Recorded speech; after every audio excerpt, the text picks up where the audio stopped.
अपने constitution series को आगे बढ़ाते हुए आज हम लोग बात करेंगे आर्टिकल 17 की, जो रोकता है अनटचेबिलिटी को, यानी कि छुआछूत को।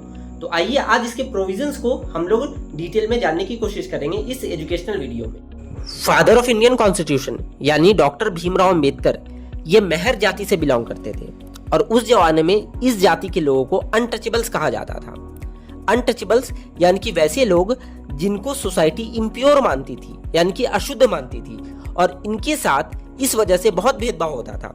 और सिर्फ ये एक जाति की बात नहीं है, उस जमाने में अनेकों ऐसी जातियां थी जिनके साथ इस तरह का ट्रीटमेंट किया जाता था। इस वजह से डॉक्टर भीमराव अंबेडकर जी के साथ बचपन से ही काफी सारा डिस्क्रिमिनेशन हुआ। यहाँ तक कि अपनी शुरुआती स्कूली शिक्षा प्राप्त करने के वक्त भी डॉक्टर भीमराव अंबेडकर जी के साथ काफी सारा भेदभाव हुआ। जैसे उनका प्लेस बैठने का बाकियों के मुकाबले काफी अलग हुआ करता था। वह बाकी बच्चों के साथ घुल मिल करके पढ़ाई नहीं कर सकते थे।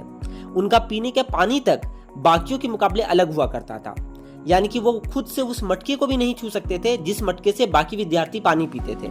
उनके लिए एक अलग पियोन हुआ करता था जो उन्हें पानी पिलाता था, क्योंकि डॉक्टर भीमराव अंबेडकर जी को इम्प्योर माना जाता था और उनके द्वारा किसी भी चीज को टच कर देने से वह चीज भी अशुद्ध हो जाती।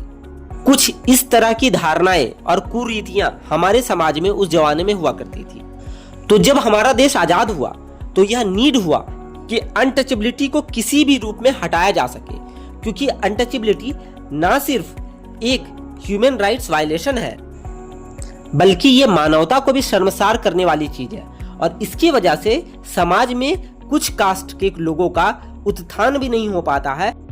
इसलिए article 17 of our Indian constitution यह साफ साफ कहती है कि untouchability in any form is prohibited, और जो भी लोग अनटचेबिलिटी प्रैक्टिस करते हैं उनको सजा दी जाएगी।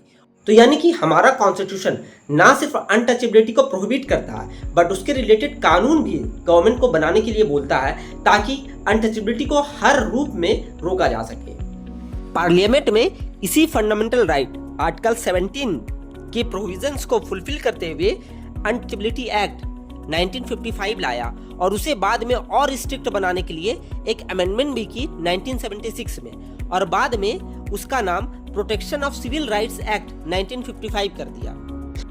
पर कहीं पर भी हमारे कॉन्स्टिट्यूशन ने इस अनटचेबिलिटी वर्ड को डिफाइन नहीं किया था। तो ये अनटचेबिलिटी वर्ड को डिफाइन मैसूर हाईकोर्ट ने किया। मैसूर हाईकोर्ट के हिसाब से यह इस तरह का एक सोशल एविल है जो हमारे देश में सदियों से चली आ रही थी, जिसके बेसिस पर एक क्लास के लोगों को जस्ट बिकॉज वो किसी पर्टिकुलर कास्ट में बर्थ ले लिए हैं तो उस बर्थ के बेसिस पर उनको अनटचेबल्स घोषित कर दिया जाता था और उनके साथ भेदभाव किया जाता था। तो ये था आर्टिकल 17 जो डील करता था अनटचेबिलिटी के रिलेटेड प्रोविजन से। हमने इस कॉन्स्टिट्यूशन सीरीज में आर्टिकल 14, 15, 16 को भी अच्छे से पास्ट में समझाया हुआ है। आप चाहे तो उस वीडियोस को भी देख सकते हैं अपने कॉन्स्टिट्यूशन को और अपने अधिकारों को ज्यादा अच्छे से समझने के लिए।